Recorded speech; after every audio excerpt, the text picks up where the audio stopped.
Yeah, so here's what I just discussed on the stocking rate for East Tennessee. But like I said, 1 acre to 1.5 head. And this head number, that's really needs to be an animal unit.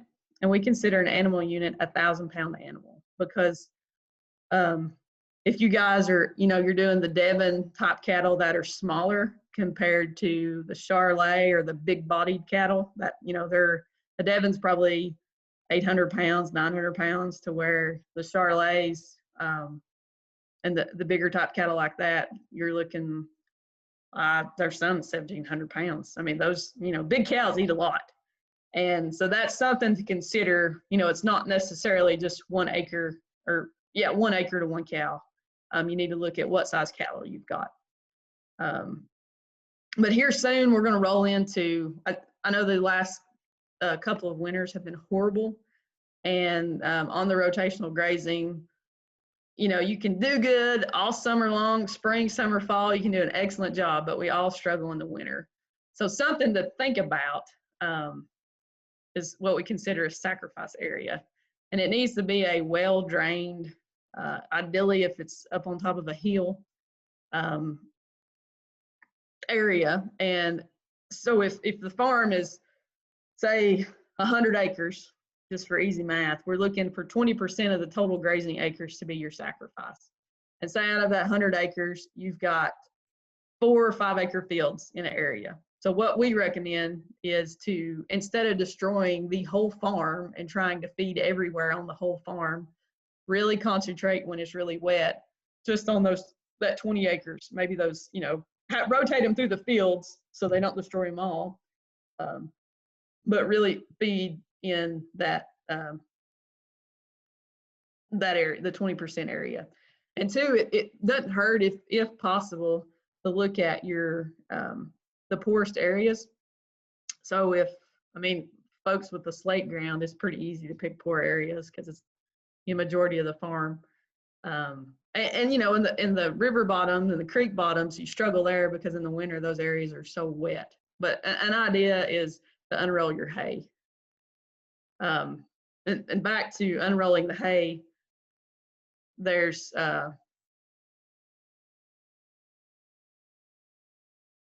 I had that twice in there. Sorry, I got sidetracked.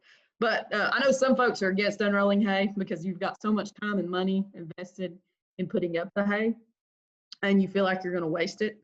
But you can look at it in a different way if you can get over that mindset, that you're actually building the ground up. So that hay is going to lay there. One, when it's January, February, super wet, if you unroll it, cattle will, and everybody's got a different calving season, but calves got somewhere to lay. They're not all wrapped around a ring, in the mud trying to get in there to eat. And then also what is wasted, what you could say, what the cattle don't eat, what they lay in and waller, you can actually, over time, it will rot and it builds organic matter or topsoil, you could say, on the ground. So that's something to think about. And every operation is different. And, sometimes unrolling the hay just doesn't work, but it's something to consider. And I know I've noticed over the years, as time goes on, a lot more people are starting to do it. So let's get into winter feeding, cow-calf operations. If you can, and your pastures are suitable for it, you could actually stockpile your fescue or your cool season grasses that grow in the months of August, September, and October. The purposes of that is when, most folks probably are about to start feeding hay. They might make it to November, but it's going to be a struggle, I'd say. There's a lot of folks that need to start feeding hay now, which with this rain, that's helped us, and the warmer temperatures that we're having right now. But with you stockpiling your fescue come November, when it comes time, when you're typically, starting to feed hay, you can let the cattle graze those areas. And if you've got time to do the intensive grazing, that's when you can really stretch your pastures out a lot further. Most folks on average Tennessee operation, they're going to feed for 5 months. That's November through April. The target is to only feed hay for 3 months. And some folks are lucky enough their management is, I guess, precise enough. I wouldn't say lucky enough, but they're precise enough with their pasture and their herd size that they can go almost all year without feeding hay. And it's, that's a personal decision that the more time you put in something, the better reward you're going to get. So it all depends on the situation. Roll into the sacrifice area, which is the same as I mentioned there earlier. This is the same farm in Cott County that we did the temporary fence on. You can see it's a pretty poor hillside there on the right. And the gentleman, he started at the top of the hill, which this was before TAEP offered the cost share on a hay unroller. But he did it the old-fashioned way and pushed it off from the top and let it go. And you can see there the cattle, that they made a pretty good dent in it.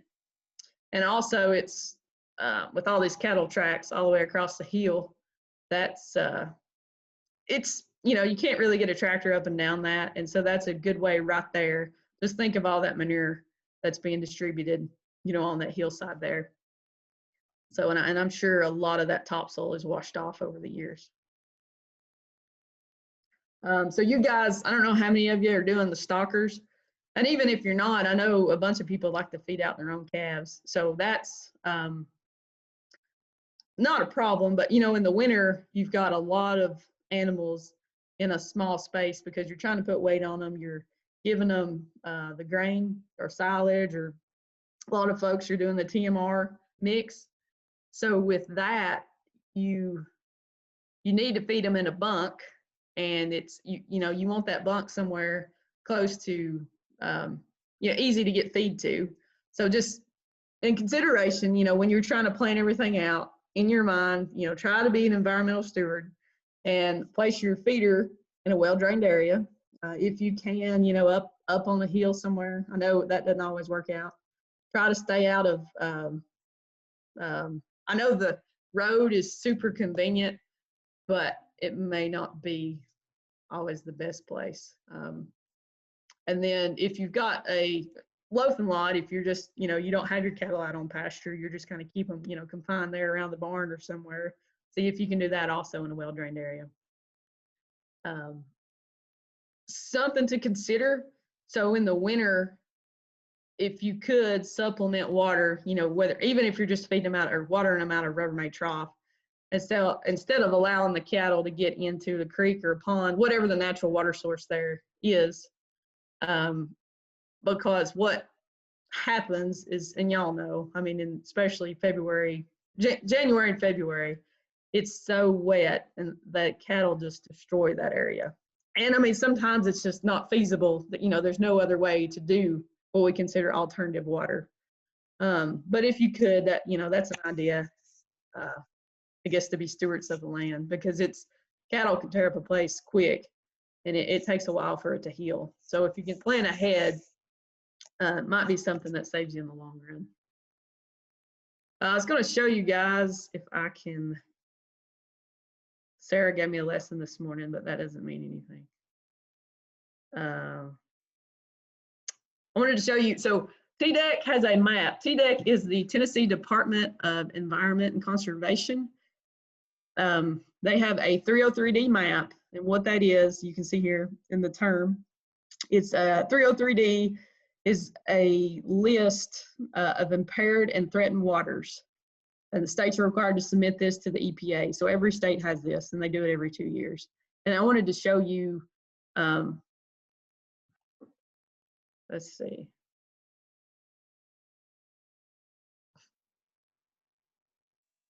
Did you guys go away? You're no longer sharing your screen. Okay, I'm coming.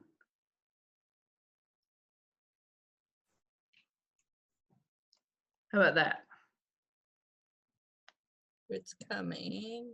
Now we can see the map. Yeah, we got it, Jesse. We got it. Okay, so I just, water quality interests me. I mean, I don't know why, I'm a water dog. And so I love this map. But what it does is it shows all the red is bad. It shows that those streams are impaired. So if you're looking here I know we had a lot of folks from Greene County. I'm assuming this right here is Lick Creek.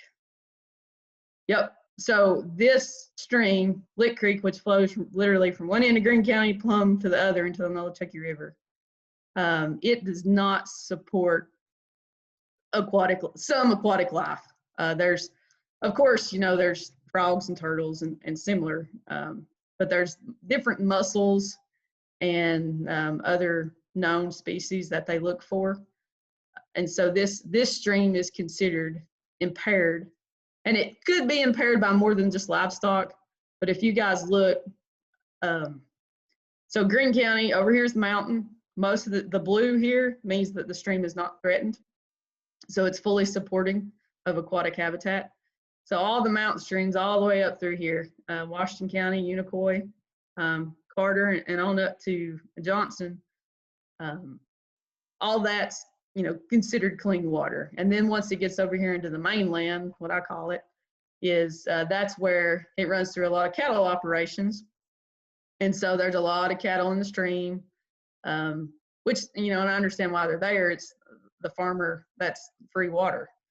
And so, but those cattle are, they get in the stream and they defecate and urinate, and that causes issue. And I know Bayleton, Lick Creek is the town's water source, North Greene. So that's something to think about. Basically, all of the Tennessee River Valley. Hawkins is the same way. I mean, there's some streams. I think that's probably Fisher's Creek. Yeah. So this area doesn't really have a lot of cattle because it's right there at the foot of Clinch Mountain. So it's fully supporting of aquatic. And this green one, I think, yep, that's the Clinch. So there's some endangered mussels in the Clinch River.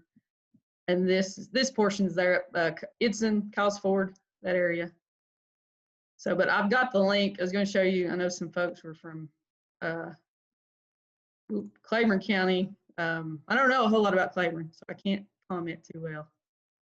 I know we've got Scott and Morgan, Big South Fork out there.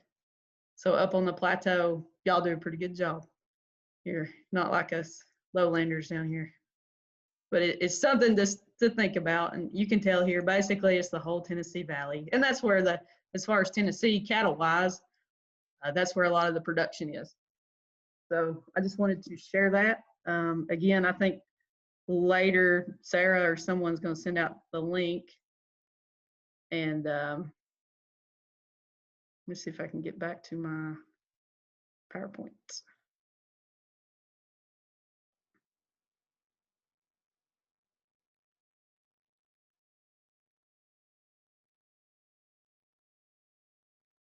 So I'm not using Zoom a whole lot, as you can tell.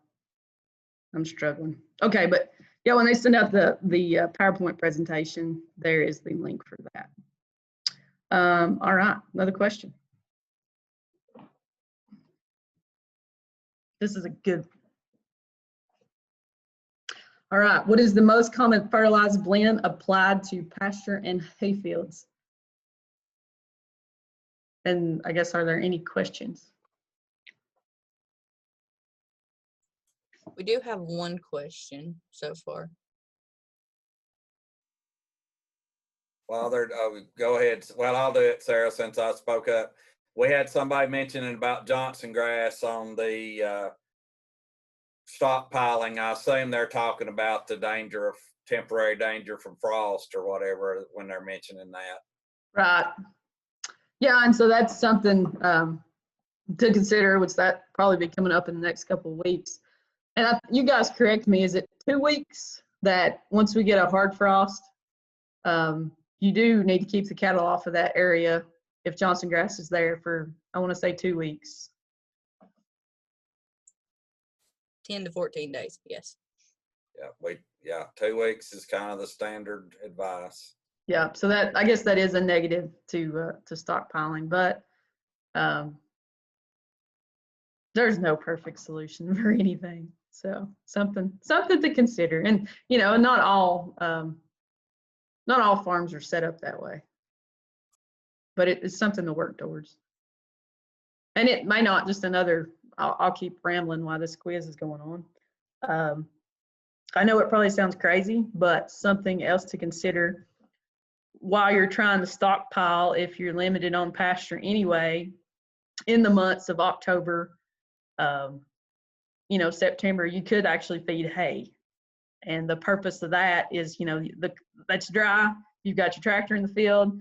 You're not making a muddy mess. And then when it gets wet, you can turn the cattle in on the pasture you did give a break to.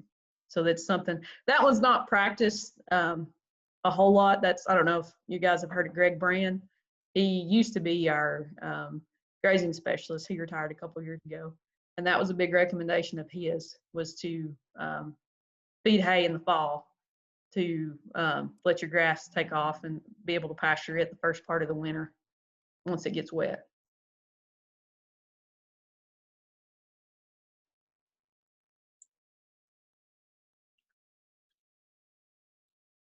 We've got 87% that have voted in the poll. Are you good with that? Yep. Because we all know what they're going to say. We do. All right. Okay. Yep. So triple 19, I don't want to say old timers, but that's what you put on everything, because that's what you're supposed to do. So let me close that. Where I'm going at with this, maybe. I want to talk to you about nutrient management. So triple 19, because I just had a feeling you guys are going to say that. I want to show you what triple 19 does. I'm going to try to go through a little math equation. So I have a Hawkins County education, so give me a break if it's not correct. So fescue uptakes roughly 60 pounds of nitrogen, 15 pounds of phosphorus, and 45 pounds of potash or potassium. So, and that's per growth or per ton of growth.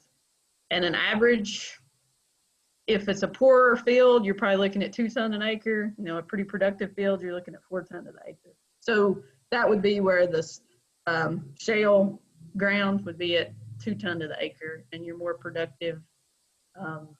Washington County has got some excellent soils there. It would probably be closer to 3 to 4 tons an acre.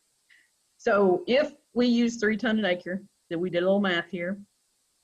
And the reason I've got 60 pounds of nitrogen, that's all the soil can uptake, or excuse me, the fescue unit can uptake at once. I mean, nitrogen is usually only active for about 60 days, so you can apply that periodically. But the phosphorus and the potassium, it hangs around a little longer in the soil.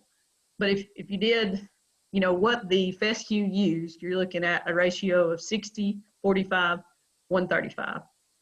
Let's say you went heavy on the triple 19 and you put 300 pounds of triple 19. So that comes out to 57, 57, 57. So that's the nutrients that are available. So you're hitting the nitrogen needs just about at one time that it can take up. So you're doing good there. You're over fertilizing on the phosphorus, which you're not too far over, so I guess that's not too bad. But on the potash, you're way under. So when you're applying for hay, or you're applying this fertilized to hay ground, you're not environmentally, you're not hurting anything. You're doing just fine. You could apply a different mix and actually get a better yield. But really, to do that, you need to do a soil test and see exactly where you're at. Because you can see, and you guys, I'm sure you've leased ground, and you can't get it to produce anything. You do a soil test, always guarantee it's low on potash, because I'm sure it's always had triple 19 applied to it. And also on a soil test, you really need to look at your pH, because if your pH is low, probably below 5.5 or so, 6 is kind of the target that we go for. If you're lower than 5.5, then the fertilizer you're putting on is not, the chemistry is not right for it to really become active in the soil for the plants to uptake it. You can get really scientific there, but that's kind of a easy description of that. But that's something to consider on that. But I want to say the biggest thing environmentally is on a pasture setting. So if you're always applying triple 19 on your pastures every year, a cow recycles 70 to 80% of the nutrients back into the soil, which granted, it puts it in, one cow manure spot. And there's a lot of different folks that drag and do other things to kind of spread out the manure. But over time, like I said, 80% of that nutrients is returned back to the soil. So if you're still applying triple 19, it doesn't really take long for the pasture fields to become over fertilized. And again, the hay fields, they're environmentally, you're not really hurting much on the hay fields, but the pasture fields, you could be doing damage. And there was just a slight story. There was a guy that I helped in Greene County, and granted, he had 300 acres. So we did a soil test, and he had hay ground and he had pasture fields. And so his hay, and he's hardcore triple 19, 300 pounds of the acre. That's what you always do. So we had a lesson, and long story short, his pasture fields, all they needed was urea, which is nitrogen, and you could put that on every year. And then we got the correct mix for his hay fields. And in one application, I think it was like, I want to say about $7,000 that I helped him save just because we went through and actually did what his soil test needed. And you got to think, though, that farm had for 20 years triple 19 on every field. So he definitely had a huge nutrient load. But that's something, I know not all of you guys are, farming 300-500 acres, but even on a small operation, a soil test, I can't harp enough, do a soil test. So, but why is this important environmentally? Going back to the nutrient management, it's when nitrogen, phosphorus are not fully utilized by the growing plants, they can be lost from the farm fields and negatively impact air quality and downstream water quality. Nitrogen can be lost from farm fields in the form of gases, nitrogen-based compounds like ammonia or nitrogen oxides. Ammonia can be harmful to aquatic life if large amounts are deposited from the atmosphere to surface waters. Nitrous oxide is a potent greenhouse gas. Eutrophication can lead to hypoxia, which is dead zones, which this happens more in the Gulf, but it could happen to a farm pond around here. But it's causing fish kills and decrease in aquatic life. Excess nutrients can cause harmful algae blooms in freshwater systems, which not only disrupt wildlife, but can also produce toxins harmful to humans. And I did steal this from the University of Tennessee. It's just you can find this online. This kind of gives you a idea of how many pounds of what to apply if you're looking tall fescue hay or tall fescue pasture. And if you've got clover and you actually have, quite a good amount of clover, which this year was a good year for clover, you really don't need to put that much nitrogen. So that's, you guys can take a look at that. I'm glad that Farm Bureau, he spoke about pesticides, and I'll do the same thing with herbicides. It's always follow the label instructions. More is not better. Consider the environmental impact and your impact on the neighbors, the drift. So, which he's already spoke about that. So no sense in beating a dead horse. And here, this is a pretty good drawing to show, okay, over here on the right, in the crop field, where below it shows you how the herbicide, is disintegrated. There's microbial, chemical, biochemical, and photo degradation, which is, it breaks down by sunlight. So that's how it's broken down. But then this on the left, as far as the transfer, that's how different ways it can be transferred. And most common around here, I would assume, we don't really have too much trouble with leaching. That's more somewhere with a sandy soil. Surface runoff, that's probably an issue, and the drift, of course, and the volatilization. That's something that, could happen. here on East Tennessee farm. And just, I've not got too much longer here, and I was going to wrap up. So I wanted to point out a few things with the stewardship with the TAE and TAEP enhancement practices. TAEP is probably one of the best things, in my opinion, when it comes to beef cattle production.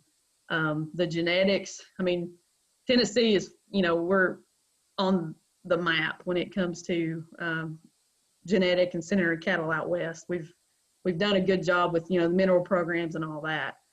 And this year I saw, which I think is a really good thing, they're going to cost share on the fence line, the concrete bunks, which I know they did the bunks before, but now they're cost sharing on the concrete along with the bunks. And I just wanted to, kind of point out, when you're thinking about the placement on these things, really think about, environmentally what's going to happen there. And again, like I mentioned before, especially on the, in the fence line, the hay feeding, which is, I think it was a 30 by 30 concrete pad where you can, put a round bale there in the center for cattle to access on all three sides. And I've got some pictures. And just the benefit of that, so here's the fence line with the hay bale. Really think about, try not to put it in a lower area. I don't know if there were certain specs on where the concrete, but it's really smart to have what we consider a transition area. So on the edge of the concrete pad, the 30 by 30 area, it'd be great if you could come in and put some, we use a lot of that geotextile fabric, and then you could put rock, whether it's 57, crush and run, 2 inch, it's whatever you prefer. We do a lot of crush and run typically, but the bigger the rock, the bigger the base. But then you got to watch too, because animals don't like to walk on too big a rock. So that's something, and you can always talk to your extension agent and also your local NRCS office to kind of help. They could probably give you some ideas on placement and on that.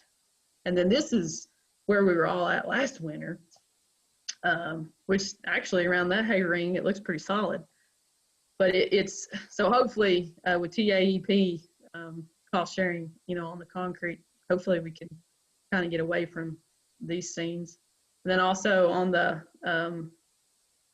you can see the J bunks where cattle can, like I said, a lot of folks are going to the TMR or they're feeding silage.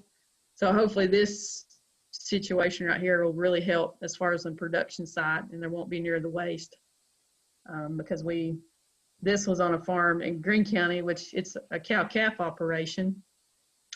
This was probably, I'd say March of last year, but it's, the landowner, he was doing just a silage for his cows. And they're on, that one thing I guess about slate, a benefit to that is if you've got a good slate bank, you can dig it out, and he built him a pad, but still, I mean, it's just a constant struggle. So just, try to, I know you can't always, but try to stay away from these situations. And like Milton said before, I know every NRCS office, it's all in personnel. And NRCS is not created equal in all states, but it is what it is. And us at the field, we are the local representative, and we do have policy and rules we have to go by. But contact your local office. And like I said, in this part of the county, or East Tennessee, again, I'm in Greene and Cott County, and Daniel Horn covers Hawkins and Hancock. We've got Greg Quillen in Washington and Unicoi. You've got Robbie Miles. He's in Bluntbill. He's actually new. He was hired in a few months ago, but he covers Sullivan County, and they actually, Carter County is actually paired with Bluntbill now, and there's still an open office in Carter County. And then Johnson County is Jason Hughes, and I saw some from Claiborne, and that would be Mike Schaffner. And then for Scott and Morgan County, that'd be Area 3 for us, and so I'm not super familiar with those folks. But that's, I think all I got. I guess if you guys got any questions.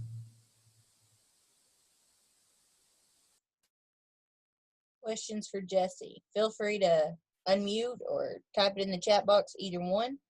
While y'all are thinking, I'm going to go ahead and launch our last poll for the evening. If y'all Jesse, when will you be coming back to Hawkins County? Never ever. Thursday night, I'm here right now. same time, same place, different speakers. We miss you, Jesse. You guys are stuck with Daniel. He's a good one. You're fine. He taught me well. Yes, he did. I'll agree. You did well. He'd be proud. Is this Jerry? Yes, it is. You on the beach? Yes, I am. Well, have fun with that. Yeah, I'm trying. It's hard.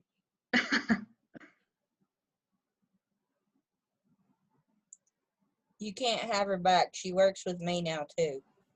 Yeah, I'm liking, I tell you what, Del Rio, that's where I like to go. It's an interesting place up there. It is. It's a good place. It is. No cell phone service. It's awesome. Exactly.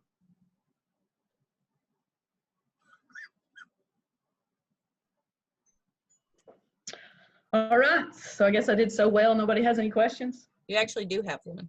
Oh, what's up? You almost made it. A 20-acre pasture. How do you typically take a soil test? How deep? What locations? That type of thing. And you extension folks, feel free to chime in at any time. So there's, I'm trying to think here. So 10 acres typically represents one test. And so on 20 acres, you probably need to have, send off 2 tests. And you guys know what they cost? If you do it through UT, it's $15. Okay. And then co-op, every co-op is different, but most co-ops, if you send it off through them, they kind of expect you to buy fertilizer there. And Johnson City Chemical may be the same way there in Washington County.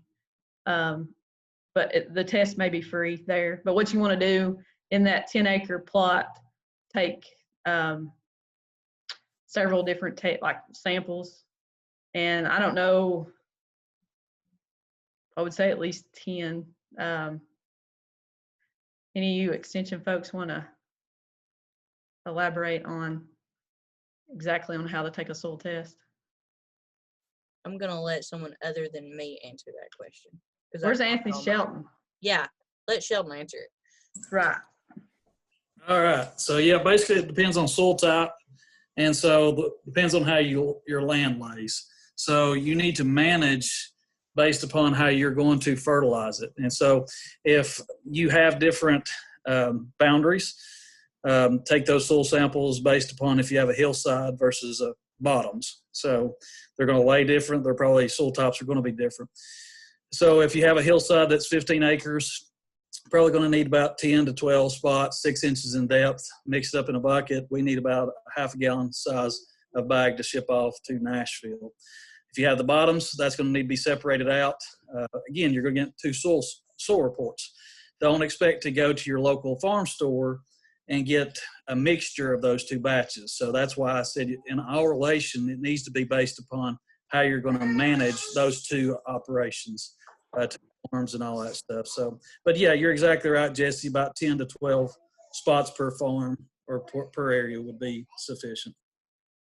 That was a good answer, Anthony.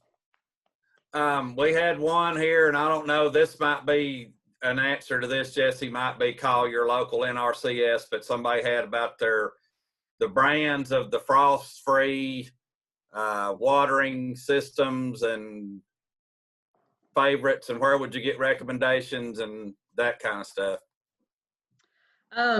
So we aren't allowed to recommend products. Yeah. So, but I'll just tell you the most common. Mirror Fount, which they're the black one, and they come. You can get a 2-ball or a 4-ball, and the ball is blue. And the benefit of that one, and this might be a woman's perspective, but it's an actual like the size of a basketball. And so when that tank is full, it sets up And so you can look up on the hill, and if you can see that blue ball, you got water. Another very common one, which I feel like Claiborne County, it's all they do, is the Ritchie water. They are yellow. They got a red lid. There's no, I mean, they're very good tanks too. I think Mirafount and Ritchie, they kind of go back between, you know, who's the leader as far as for brand. But that's your two most common. And every body charges a different price, so it never hurts to call around. Another one that's new is a True Test water, and it's all the guts inside of it are actually stainless steel. So it's pretty, it's impressive, but it costs a little more, and it's got a really big footprint. Like, it's a huge tank. And it just depends on your herd and what you're doing. Yeah, so you can't recommend, but that's information on a few brands.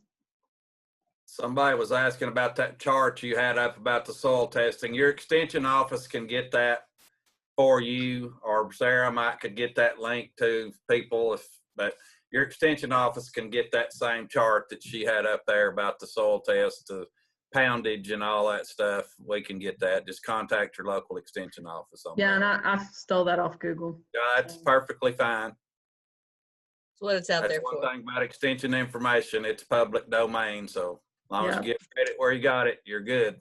Yep. We got a couple of comments from Gary Bailey, which are typical. We'll ignore those. But anyway, we all love Gary, so we'll mess with him a little bit. So My hairdresser says hello. Your yeah, hairdresser does say okay, hello. isn't that impressive? Yeah, all right. Any other chat? That's all I see, Sarah, right offhand. Okay, we'll do just a little bit of housekeeping before we call it an evening, considerably earlier than last Thursday. Yes. So a couple of things. Thursday night, we will start again promptly at 6:30. Please do your best to log on and work out technical difficulties that you may encounter beforehand. Some of the common issues that we seem to see over and over and over are make sure that you are clicking on the appropriate link. So in the email that was sent to you from your local extension agent, it says night 1, night 2, night 3, night 4. Make sure you're on the correct link. Make sure that Next time is session 3. It's not rocket. Don't mean to be smart, but I had 3 people tonight trying to click on the wrong thing. It worked great when they finally clicked on the right thing, sir. But anyway, just teasing everybody. Okay, I've done it too. So. And make sure that you are typing in the password correctly. It does have to be capitalized. All caps. All caps. If you are still encountering issues, by all means, reach out to us. Reach out to your local agent. Whoever sent you that email is probably the first place to start. If you don't get an answer there, then of course my email is on there. I only say that not because I don't want you to reach out to me, but there are over 200 of you and 1 of me. So we're trying to spread the love a little bit. That's all I have for producers. Agents, we have just a couple of small housekeeping things, so you can hang out for just a little bit. As far as I know, producers, thank you for joining us. We'll see you again on Thursday night. See everybody Thursday. Thank y'all for having me. Hope I didn't do too bad for you. Jesse, good job. You did awesome. Let me again. I got me a presentation now. I'll be ready to go. Good. Hey, we'll take you back anytime, Jesse. And you're going to be a Zoom guru before long, Jesse. Yeah, sure. A lot better than Daniel. See, us government folks, we just run around outside. We don't stay on the computer too much. So it gets us in trouble when we have to do things like this. All right, I'm out. I got to go get the kids. See ya. Thank you, Jesse. Okay, agents who are still with us, the reporting in terms of who all has registered and that type of thing is posted in the Google Drive. You should have the link to that in an email. The polls, I have the answers to the polls, but I am going to wait and summarize all of those at the end, just like we do typically with the surveys. So you will get the answers to all the poll questions sometime after next Tuesday, because I'm sure that was coming. And please share with your people that all of the PowerPoint presentations are posted to the Google Drive. If they're not on the Google Drive, it's because I don't have them. So that's all I know.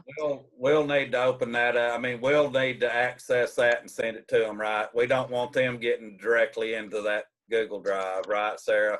They can't. That's what I'm saying. Yeah, that's what I thought. I just wanted to verify. Okay, got it. It is restricted to UT Right. emails only. That's what I thinking. We can just get it out and send it to them if they want it or whatever. Okay. Yes. So there are a few things on there that probably the whole world does not need to be able to see. I got it. No, I totally get that. So the question was posed to me tonight also of, well, the video is too big. How do I send it to somebody? I would suggest creating your own Google Drive folder and just sharing that link with them. So you'll have to transfer it to a new folder that has public access. And if you need assistance with that or want to know how to do that, I'll be happy to help. Okay. That's all I got.